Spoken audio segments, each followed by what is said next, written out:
Live from KVAK-CBS in Bakersfield, this is Eyewitness News at 5. Good evening and thank you for joining us. I'm Cedric Hood. We begin with some developing news. Police are investigating a hit and run that left a man dead in West Bakersfield. According to the Bakersfield Police Department, it happened just after 2 last night near Stockdale Highway and North Stein Road. So this is about 2 a.m. Police responded to a person laying in the road where they discovered a man dead. They say 3 drivers fled the scene. The first vehicle is described as a white 4-door with a spoiler and major front-end damage. The other vehicles are described as a gray Toyota Tundra and a red Toyota Corolla. Speed does not appear to be a factor in this collision, but it's unknown if alcohol was a factor. The name of the man will be released at a later time, and anyone with any information regarding this incident should contact the Bakersfield Police Department at the number on the bottom of your screen.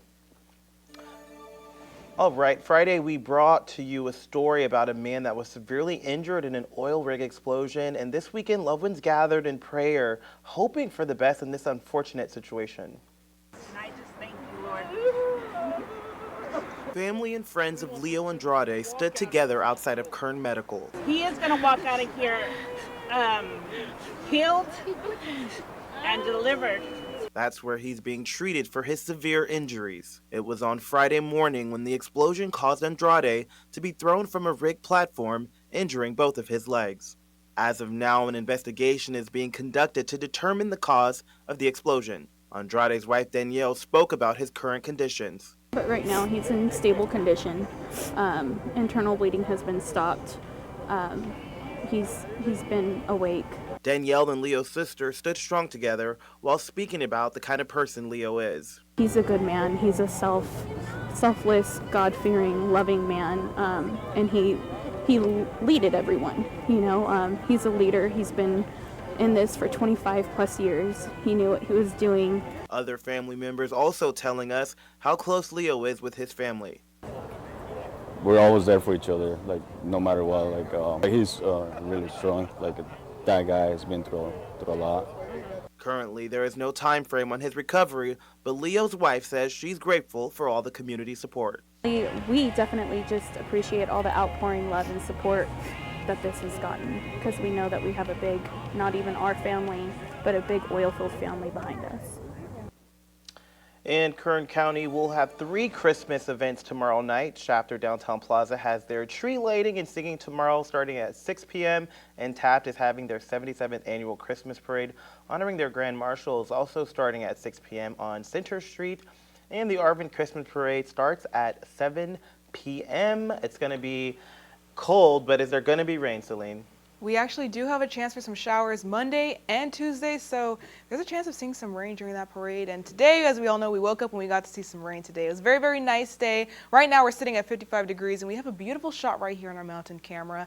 Also, some good news. That winter storm warning we were seeing yesterday actually expired early. Instead of tomorrow at 4 a.m., it expired today at 4 p.m. Of course, we do still have other winter storm warnings, but way further up north near Shasta County. And, of course, the winter weather advisories, but nowhere near us here in Bakersfield. So, of course, that is the good news. And you'll see, like I said, it was raining a lot earlier today. If you look right now, though, on our radar, we've pretty much started to dry out a lot for the most part. If you look and see, past few hours, that's where we see most of the activity. Now Tehachapi may still be seeing some sprinkles out there, but for the most part, it's not looking too bad. But again, things are going to change. Yet again, the rain isn't over. We're looking at 50s tonight. Once we get into the early morning, it looks like, see, there comes that rain again. 3 a.m., we're seeing those cloudy conditions. In the mountain areas, it's going to be pretty cool there as well. 50s, it is going to drop a bit more, of course, and you'll see that right here once you get to the mountains. 40s, we go, 30s even. We're going to be seeing near freezing temperatures too as we get later on into the week. But as for tonight in the Kern River Valley, we're looking at 40s, 42 degrees right there at 6 a.m. So we're looking at another pretty cold night. And again, like I said, we may even be seeing some rain. We'll talk more about it in a few more minutes. Back to you, Cedric. Thank you, Celine. Well, jury deliberations are set to get back underway tomorrow in the sexual assault trial of ex-movie producer Harvey Weinstein. Weinstein is accused of rape and sexual assault involving 4 women. He has pleaded not guilty to the 7 charges against him. Prosecutors presented their closing arguments on Thursday. This is the second trial for Weinstein. He was convicted of rape and criminal assault in New York in 2020 and is serving a 23-year prison sentence. If convicted in the California case, Weinstein could face a life sentence. Former Vice President Mike Pence today saying Trump seemed genuinely remorseful after the attacks on the Capitol on January 6th. Pence says he was angry with the president for sending a tweet that was critical of him during the riots. He says the president appeared to regret the violence and they came to an understanding during a private meeting days later. As for refusing to testify for the January 6th committee investigating the attacks, Pence says he stands by that decision. We didn't prevent any of our senior team from cooperating with the committee. I made it clear that as vice president, I believe it would establish a terrible precedent to call a vice president before the Congress to testify about private deliberations with the president with whom they served. Pence has been a vocal critic of Trump since leaving office, but has softened his tone in the run up to expected bid for president in 2024. All right, time is 5:05. Still to come here on Eyewitness News. Big changes are coming to federal blood donation regulations. We'll have more on that, plus this. New research on a simple shot that might help you treat pain. I'm Liz Bonus. We share what doctors want you to know to reduce the odds you'll need prescription painkillers. It's just ahead.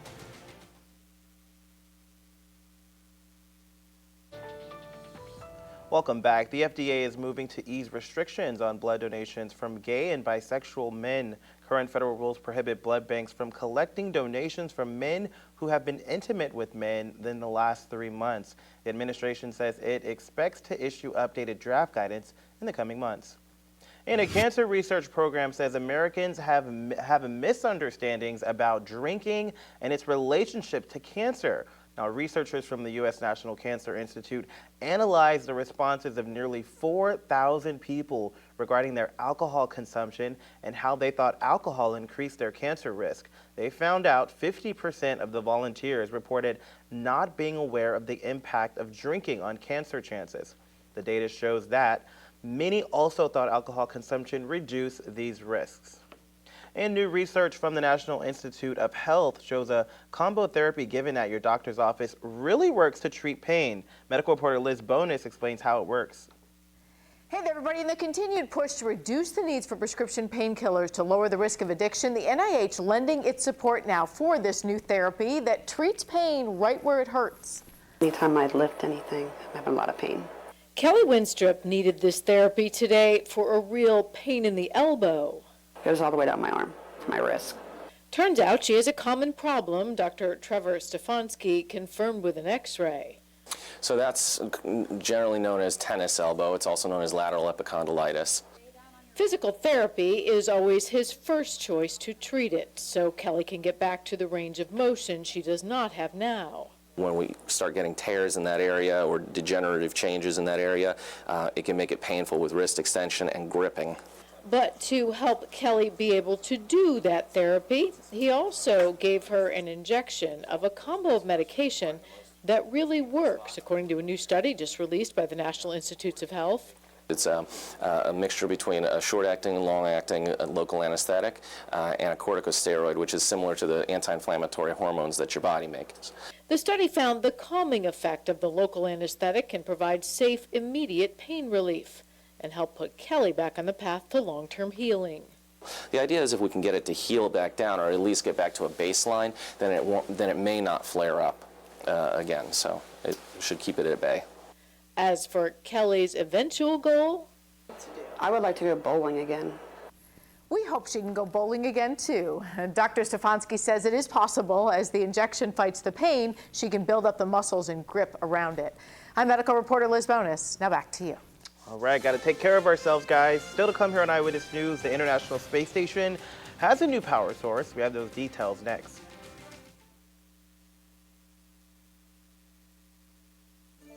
All right, welcome back. American astronauts Josh Cassata and Frank Rubio installed new solar panels to increase electrical power on the space station. The job took about 7 hours. The plan is to add a total of 6 solar arrays.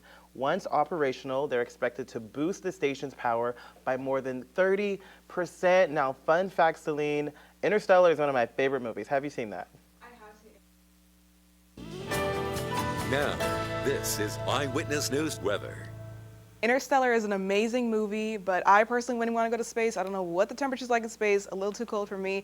But right now, if you look at our camera, we have a beautiful sunset going on right now. We have those dark clouds up there, of course. We saw some rain earlier this morning as well. If you guys woke up, especially here in Bakersfield, there's a little bit of a drizzle going on, and you'll see that right here in our satellite. Even over the last 3 hours or so, we were seeing that snow up there in the upper portions of the mountains going all the way through here to the Sierra Nevadas. By the way, that winter storm warning that we were expecting to expire Monday 4 a.m. expired today at 4 p.m. So of course that's good news. There's still other advisories further up here in that area, but the one closest to us has expired. Of course, over the last 3 hours though, in our area, you can see we had some of that rain here in Bakersfield area, Arvin, Tehachapi, but it's pretty much fizzled out by this point. Tehachapi may still be seeing some activity, but as for us, it's pretty dry outside, but that's not here to stay. And you'll just see on our radar as well, we definitely were seeing that rain. And like I said, that rain is going to continue on as we get into the next few days, specifically on Monday and Tuesday. So that's just something to look out for. Any of you guys going out there to those parades, we may be seeing a bit of a wet morning, but right now it's 55 degrees out there. We saw those cloudy conditions. Our air quality index is in the good zone, so that's always good news. Last night around 11 o'clock,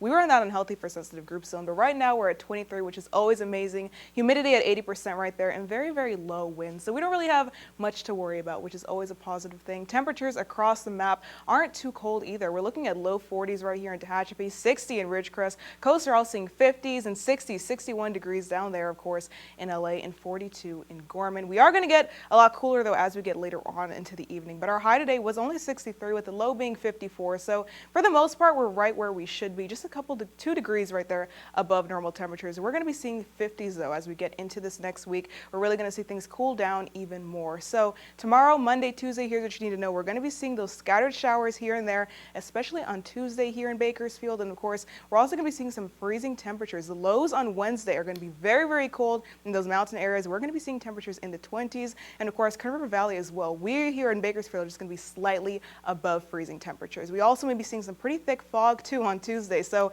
we're finally getting our weather here in Bakersfield. And then come Friday, we're going to see dryness basically going from Wednesday to Thursday. And then come Friday, we're having another cold front move in, and that's going to bring another chance of showers and snow in the higher elevations. And you'll see it right here in our future cast as we get into the next few days. Monday morning, we're seeing a little bit of sprinkles right here in Bakersfield, some showers, Fraser Park area too. And then as we get into Monday, you're going to see it come off the coast right over here, and it's going to move in towards us. And at that point, we're going to start to see some of that storm come Tuesday afternoon. Tuesday, 3 p.m., here it is right here in Bakersfield. Fraser Park, they're going to even be seeing some snow. So that's just, of course, something to look out for. If you are going to be in that area Tuesday afternoon, that's when we're really expecting to see the majority of the moisture, the rain, and the snow move into us here. But in the South Valley tonight, here is what we're looking at. 30s here in Bakersfield, 36 here, 47 in Delano. Tomorrow, though, we're looking at 50s, mid to upper 50s. And again, we're going to be seeing that for the majority of the week. In the mountain areas, we're looking at 40s, low 40s across the map, and of course, mid 40s as we get into tomorrow. Pine Mountain Club, though, they are going to hit 50s. Kern River Valley seeing temperatures tonight, 46 and 47 degrees across the map. And then tomorrow, they're looking at 50s as well, I'm sorry. And then as we get into the next 7 days, you're going to see we're looking at 50s with lows in the 30s. Looks like mid 30s all week. By the time we get to next weekend, we're going to be seeing those clouds stick around.